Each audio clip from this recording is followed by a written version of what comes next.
ஓம் ஈஸ்வரா குருதேவா.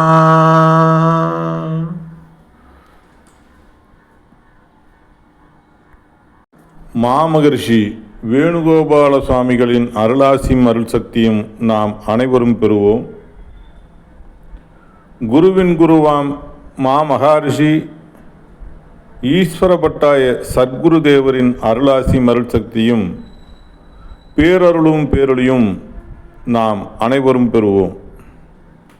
மெய்ப்பொருள் காண்போம், மெய்ப்பொருளை அடைவோம்.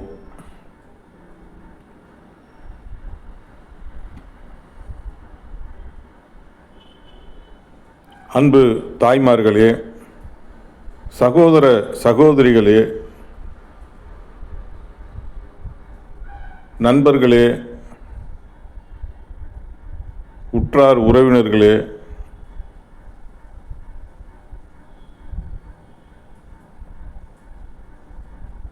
அருளாளர்களே, தவசிகளே, யோகிகளே, மகான்களே, தியானவழி அன்பர்களே,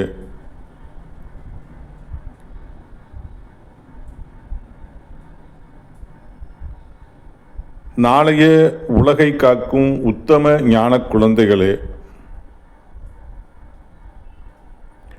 அனைவரையும் மனம் மொழி மெய்யால் வணங்கி மகிழ்கின்றேன். இதில் நான் நிறைவாக சொல்லும் பொழுது நாளைய உலகை காக்கும் உத்தம ஞான குழந்தைகளே அப்படின்னு சொல்கிறேன். ஏன் அப்படின்னு சொன்னால், தபோவனத்துக்கு பக்கத்தால் அருகாமையில் குருகுலம் இருக்குது. +2 வரைக்கும் இருக்குது. பெரிய நிறுவனமாக இருக்குது, வளர்ந்துக்கிட்டு இருக்கு. அந்த குருகுலத்தில் படிக்கின்ற மாணவ மாணவிகள் அனைவரும்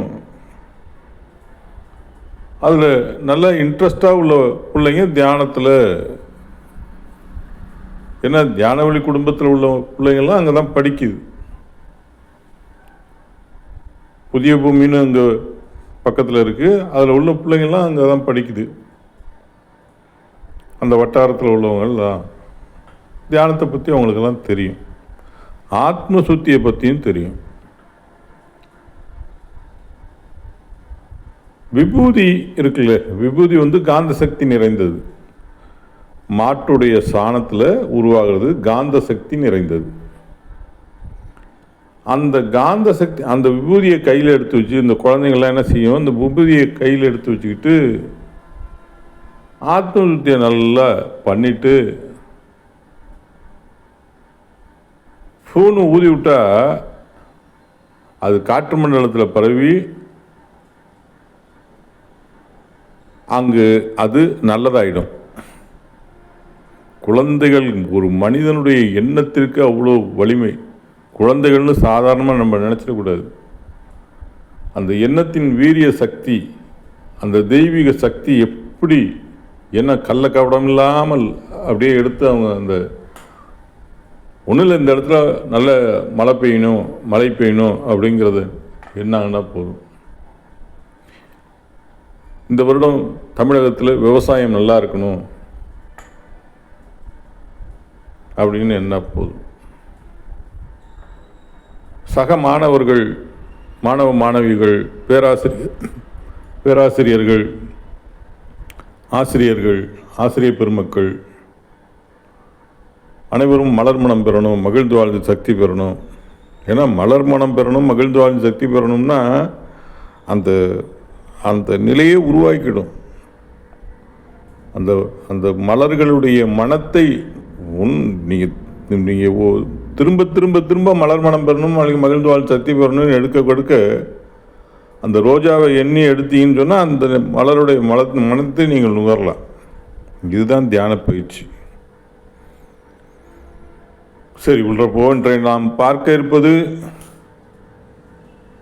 குருவிடம் பெற்ற அனுபவங்கள். யானையை நண்பனாக்கச் செய்தார் குருநாதர். ஒரு சமயம் சாக்கடை கரையில் வைத்து உபதேசம் செய்தார். சாக்கடையில் அமர வைத்து ஒவ்வொரு நிமிடமும் இந்த உணர்வுகள் மாறுபட்டு இந்த நாற்றம் எப்படி வருகின்றது மற்றும் பிறிதொன்றின் மனம் எப்படி வருகின்றது என்பதை உபதேசிப்பார். இந்த உணர்வை பதியச் செய்து அங்கே பார் என்று கூறுவார். அப்பொழுது நல்ல நறுமணம் வரும். சில கோயில்களை பற்றி கூறுவார். அப்பொழுது அங்கே நடைபெறும் அபிஷேகம் ஆராதனைகளின் மனம் இங்கு வரும். இங்கே இது எப்படி வந்தது என்று எம்மை கேட்பார். பழனி கோயில் பார்த்திருக்காயா என்று கேட்பார். பாலாபிஷேகம் பஞ்சாமிர்த அபிஷேகம் தெரியும் பார் என்று கூறுவார். அந்த உணர்வு வந்தவுடன் இந்த நாற்றம் மறைந்துவிடும். அப்பொழுது அபிஷேகத்தின் மனம் இங்கே வரும். இப்பொழுது இங்கே எது பஞ்சாமிர்தம் என்று கேட்பார். காரணம், இந்த உணர்வின் நினைவலைகள் எதை பதிவு செய்து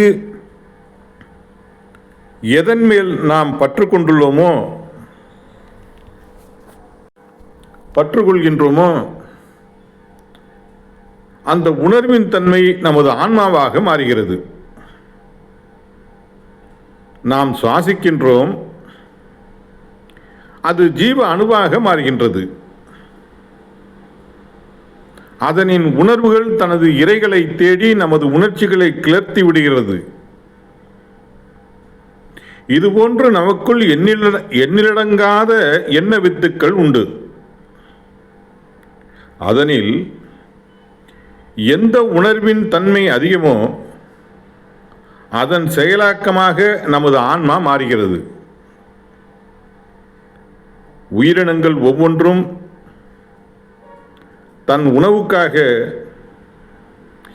என்னென்ன தந்திரங்களை கையாள்கின்றது என்பதை எமது குருநாதர் அனுபவபூர்வமாக எமக்கு உணர்த்தினார். மேலும் குருநாதர் எம்மை யானைகள் வாழும் காட்டிற்குள் அழைத்துச் சென்றார். காட்டிற்குள் யானைகள் தம் இருப்பிடங்களுக்கு திரும்பும் நேரம் அது. இருள் சூழும்போது யானைகள் ஓரிடத்திலிருந்து மற்றொரு இடத்திற்கு நகரும். அப்பொழுது எமது குருநாதர் எம்மை அழைத்து, நீ இந்த இடத்திற்கு சென்று மச்சம் கொண்டு வா என்றார். அது சமயம் அவர் எமக்கு பல உபாயங்களை சொல்லிக் கொடுத்தார். அபாயம் வரும்பொழுது இதை எண்ணு, இந்த உணர்வை நுகர்ந்தால் உனக்கு பாதுகாப்பாக இருக்கும் என்று சொல்லி அனுப்பினார்.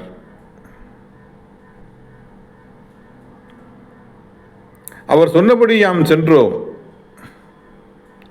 சிறிது தூரம் சென்றவுடன் எமது கண்ணுக்கு யானைகள் தெரிந்தன. யானை ஒரு மனிதனின் வாசனையை நுகர்ந்து விட்டால் அப்படியே அங்கேயே அசையாது நின்றுவிடும்.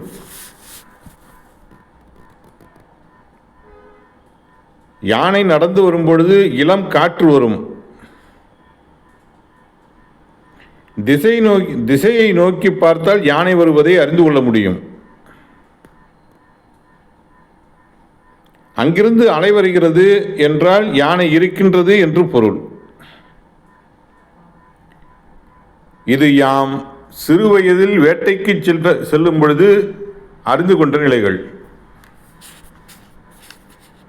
யானைகள் இருப்பதை அறிந்தும் குருநாதர் சொன்ன மச்சத்தை எடுப்பதற்காக யாம் மேற்கொண்டு செல்லும் பொழுது யானைகள் எமது வாசனையை நுகர்ந்து தம் காதுகளை விடைத்து விட்டன. யாம் அடுத்து காலை ஒரு அடி எடுத்து வைத்தாலும் சரி அல்லது சிறிது தும்மினாலும் சரி யானை ஆள் இருப்பதை பார்த்துவிடும். குருநாதர் உணர்வின் ஒளி அலைகளை யானை எவ்வாறு அறிகின்றது, உன்னை எப்படி எளிதில் அடைகின்றது என்பதை எமக்கு சொல்லியிருந்தார். அப்பொழுது யானை ஒன்று எமக்கு அருகில் வருகின்றது. யானை அருகே நெருங்கி வரும் சமயம் அச்சம் உண்டாகி எமக்கு குருநாதர் சொல்லித்தந்த உபாயம் அனைத்தையும் மறந்து போனது. யானையை வெகு அருகில் பார்த்த பின் அச்சம் அதிகமாகி உடல் நடுங்கத் தொடங்கிவிட்டோம். இன்று யானையின் கையில் சிக்கி செத்தோம் என்று நினைத்தோம். ஏனென்றால் அந்த அளவு அருகில் யானை நிற்கின்றது. அப்பொழுது குருநாதர் எமக்கு சொல்லித்தந்தவைகள் அனைத்தும் மறந்து போயின. அதேபோன்று நீங்களும் எவ்வளவுதான் உங்களுக்கு உபதேசம் கொடுத்தாலும் உங்களுக்கு ஒரு சோதனை, ஒரு துன்பம் என்று வரும்பொழுது யாம் கொடுத்த உபதேசத்தை எல்லாம் மறந்து விடுகிறீர்கள்.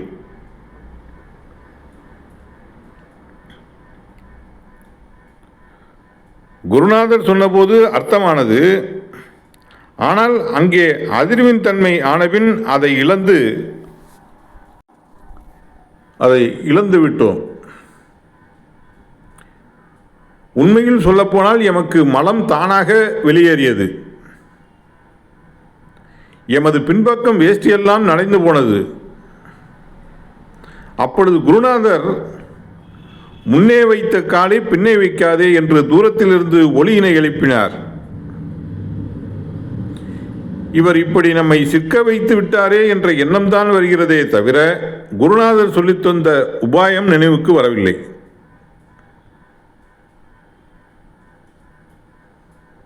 அப்பொழுது குருநாதர் தாம் எம்முள் பதிவு செய்திருந்த உணர்வுகளை நினைவுபடுத்தினார். நான் உனக்கு சொன்னதென்ன, நீ செய்கின்றது என்ன?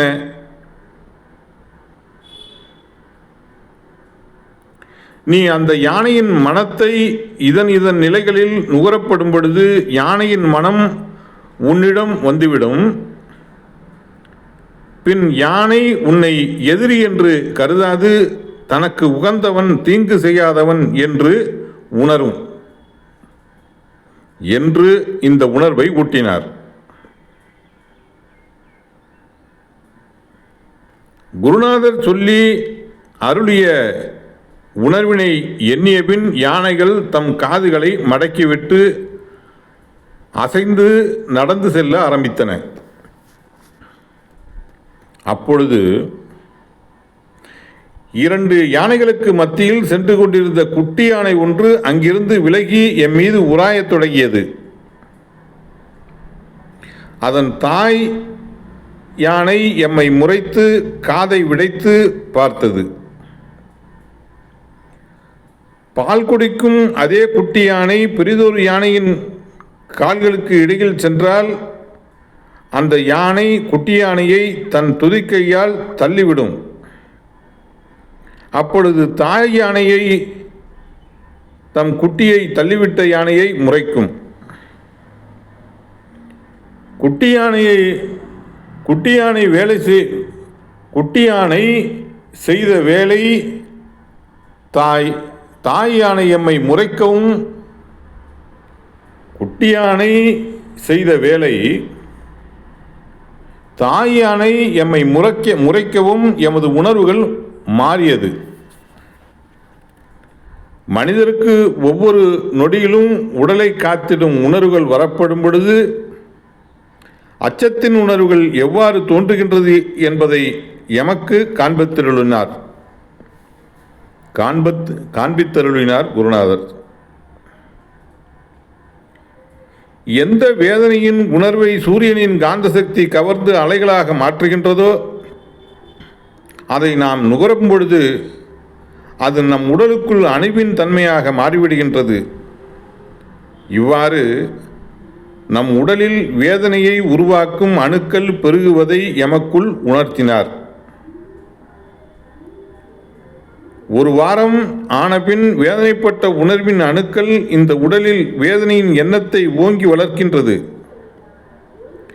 எமது உடலுக்குள் வேதனையின் அணுக்களின் செயலாற்றல்கள் எவ்வாறு ஆகின்றது என்றும், அதே சமயம் ஒரு உயிரினம் தன் எதிரியிடம் சிக்கி அஞ்சி ஓலமிட்ட உணர்வுகள் இந்த மனித உடலுக்குள் எப்படி இயங்குகின்றது என்ற நிலையை குருநாதர் எமக்கு தெளிவாக்கினார். ஒரு உயிரினம் தன் இறைக்காக மற்றொன்றை இரக்கமற்று கொன்று புசிப்பதை கண்ணுற்று பார்க்கும்படி செய்தார். அந்த உயிரினம் கொண்ட துன்பத்தை பார்த்த பின் அந்த காட்டில் தூங்கும் பொழுது அதனின் நினைவாற்றல் தான் வருகிறது. மிருகங்கள் எதுவும் நம்மை கொன்றுவிடுமோ என்ற உணர்வுகள் தான் அங்கே நமக்குள் தோன்றுகின்றன. குருதேவர் எம்மை அழைத்துச் சென்றாலும் அடிக்கடி மறைந்து விடுவார். உடன் இருப்பது போல தோன்றும், திடீரென்று மறைந்து விடுவார்.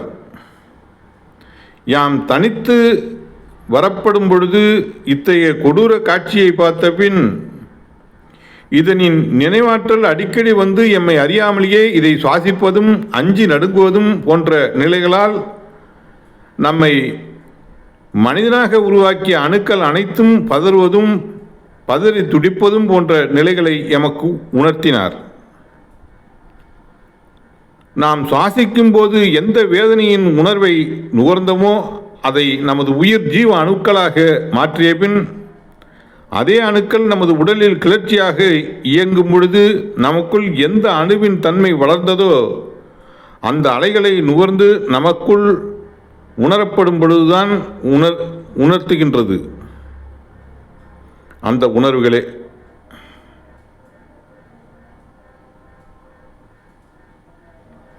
ஆனால் நமக்குள் விளைந்த அணுக்கள் எப்படி இரையாகின்றது, எப்படி பெருகுகின்றது என்பதை காண்பித்தார். பறவைகள் மரங்களில்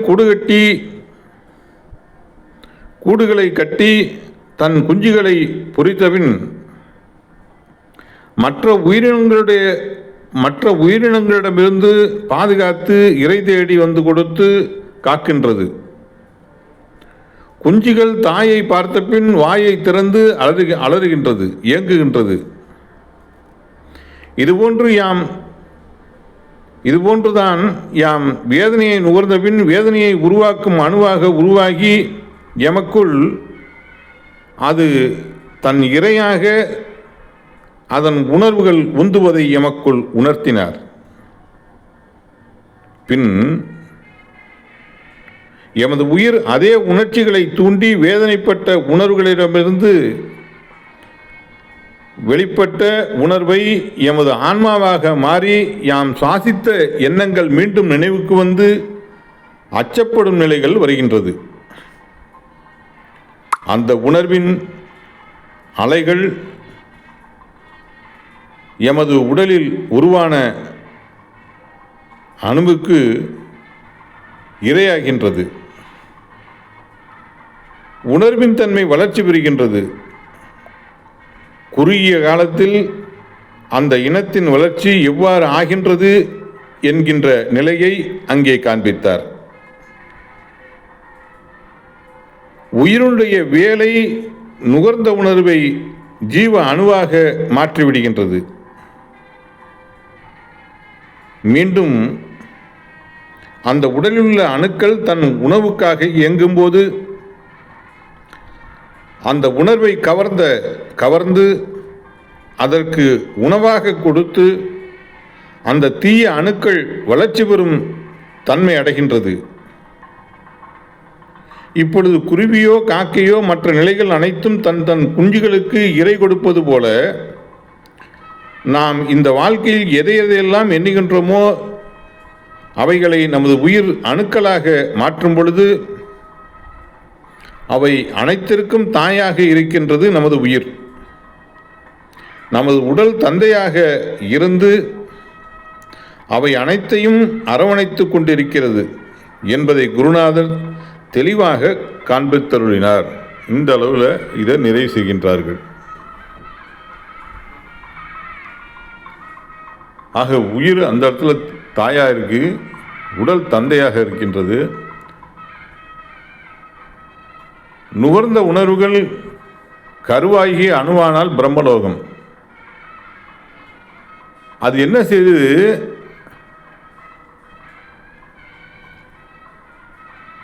நாம் எந்த உணர்வை நுகர்றோமோ நுகர்ந்த உணர்வுகள் எல்லாம் அணுக்கள் ஆகிடுது.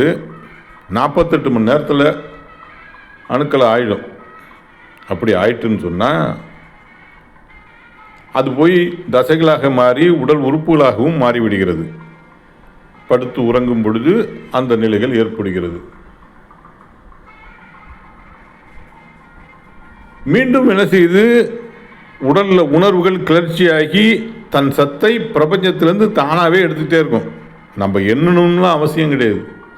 அது பாட்டுக்கு உடல்லேருந்து அந்தந்த அணுக்கள் அது சத்தை எடுத்துக்கிட்டே இருக்கும். அதில் அதீதமாக உயிராத்மாவில் எது அதீதமான அழுத்தமாக இருக்குதோ அது மட்டும் நினைவுக்கு வந்து அதனுடைய செயலாக்கத்துக்கு நாம் போயிட்டுருப்போம். ஆகவே சர்க்குருதேவர் மச்சம் எடுத்துட்டு சொன்னார். ஞானகுரு உள்ற போனார்.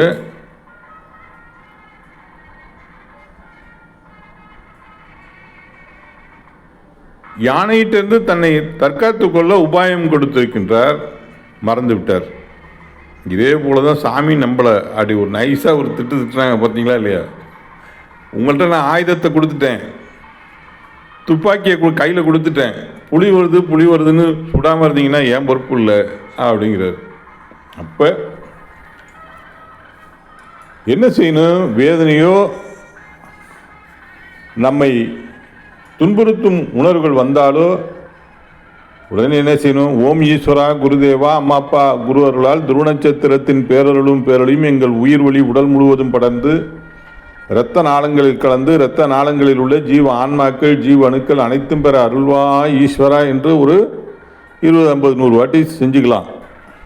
அப்படி செஞ்சுக்கிட்டோம்னு சொன்னோம்னா எல்லாம் மாறி போயிடும். மறுபடியும் சொல்கிறேன். ஓமீஸ்வரா குருதேவா அம்மா அப்பா குருவர்களால் துருவ நட்சத்திரத்தின் பேரருளும் பேரொழியும் எங்கள் உயிர் வழி உடல் முழுவதும் படர வேண்டும். இரத்த நாளங்களில் கலக்க வேண்டும். இரத்த நாளங்களில் உள்ள ஜீவ ஆன்மாக்கள் ஜீவனுக்கள் அனைத்தும் பெற வேண்டும் ஈஸ்வரா. அந்த இரத்த நாளங்களில் கலக்க வேண்டும் அப்படின்னா என்ன செய்யனா, உயிர் புருவ மத்தியில் இருக்குது. அதுலேருந்து என்னன்னு கேட்டிங்கன்னா ஒரு சுரப்பி ஒன்று சுரக்கும்.